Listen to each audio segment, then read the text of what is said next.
Parents ஆகிய எல்லாருமே குழந்தைங்களுக்கு தோக்கிறதுக்கு கற்றுக் கொடுங்க. ஆமாம், ஏன்னா குழந்தைங்களுக்கு ஜெயிக்க கற்றுக் கொடுக்கறதுக்கு நிறைய பேர் இருக்காங்க, காலேஜ் இருக்கு, ஸ்கூல் இருக்கு. ஆனால் தோக்க கற்றுக் கொடுக்கறதுக்கு நீங்க மட்டும் தான் இருக்கீங்க. ஏன்னா சிறு வயசுல இருந்து தோல்வியே பார்க்காம வளர்றதுனால தான் எனக்கு எக்ஸாம்ல நல்ல மார்க் வரல அப்படின்ட்டு சூசைடல் தாட்ஸ் வருது.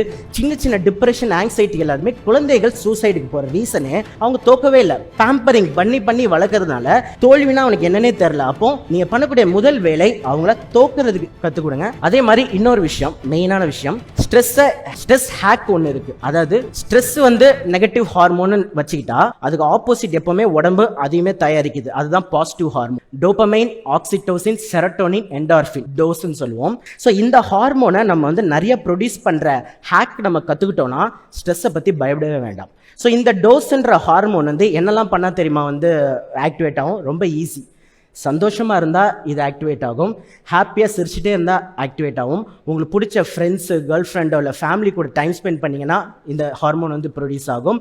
அண்ட் மெயினாக charity. The more we give, the more oxytocin releases. Oxytocin is the most powerful drug.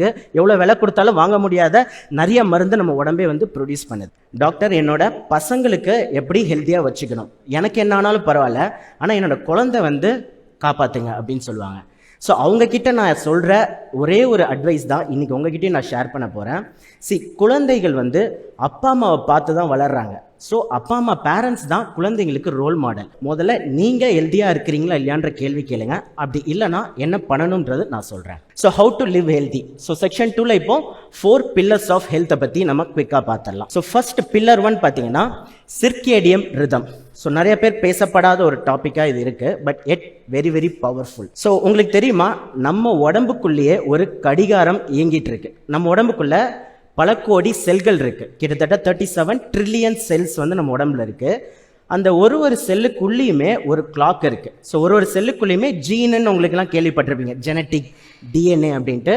அந்த ஒரு டிஎன்ஏலையுமே 24 ஹவர்ஸில் என்னென்ன பண்ணணும் என்னென்ன பண்ணக்கூடாது ஆல்ரெடி இன்ஃபர்மேஷன் அதுக்குள்ளே இருக்குது. இது எப்படி வந்ததுன்னா, நம்மளோட ஃபாதர், அவங்களோட அப்பா, நம்மளுடைய மூதாதைகள், நான் சொல்கிறது காட்டில் வாழ்ந்துட்டு இருந்தாங்களே அந்த டைம்லேருந்து இப்போ வரைக்கும் எல்லா இன்ஃபர்மேஷனையும் இந்த டிஎன்ஏ மூலயமா டிரான்ஸ்ஃபர் ஆகிட்டே தான் வருது. அப்போது நமக்குள்ளேயே எப்படி ஹெல்த்தியாக வாழணுன்ற இன்ஃபர்மேஷன் கூட உள்ளே தான் இருக்குது. அப்போயே வந்து நம்ம வந்து டிசீஸில் இருக்கோம் அப்படின்னு கேட்டிங்கன்னா, இந்த கிளாக் இருக்கு இல்லையா, இது ஒரு ரிதம். சிர்காடியம் ரிதம் படி நம்ம வாழணும்னா ஒரு 5-6 டிப்ஸ் வந்து நான் சொல்கிறேன். அதில் முதல் டிப் என்னன்னு பார்த்தீங்கன்னா, கன்சிஸ்டன்ட் ஸ்லீப் வேக்கப் டைம். நம்ம உடம்புக்குள்ள ரத்தம் இருக்கு. அந்த ரத்தம் வந்து உடம்பு ஃபுல்லாக வந்து சர்க்குலேட் ஆகும். அது சர்க்குலேட் பண்ணுறதுக்கு நமக்கு ஒரு இருதயம் இருக்குது. அதை பம்ப் பண்ணி நம்ம உடம்புக்குள்ள சர்க்குலேட் ஆகும். ஒரு ரத்தம் வந்து ஒரே இடத்துல இருந்தால் நம்மளுக்கு வந்து நோய், ஓகேங்களா? ஸோ ஹார்ட் அந்த வேலையை பார்த்துக்குது. ஆனால் இது கூடயே லிம்ஃபேட்டிக் ஃப்ளூயிடுன்னு ஒன்று இருக்குது. அது வந்து ஒரு கிளியர் ஃப்ளூயிடாக இருக்கும். அதுவுமே பார்த்தீங்கன்னா உங்களுக்கு அந்த ப்ளூ கலரில் இருக்கு இல்லையா, உடம்பு ஃபுல்லாக அதுவுமே இருக்குது. ஆனால் இதில் ஒரே ஒரு டிஃப்ரென்ஸ், இந்த லிம்ஃபேட்டிக் ஃப்ளூயிட் எதுக்கு இம்பார்ட்டன்ட்னா, WBCன்னு சொல்லக்கூடிய பி லிம்போசைட், டி லிம்போசைட்ஸ் இருக்கு. அந்த லிம்போசைட்ஸ் வந்து இந்த சேனல் மூலியமா தான் ஓடிட்டு இருக்கணும்.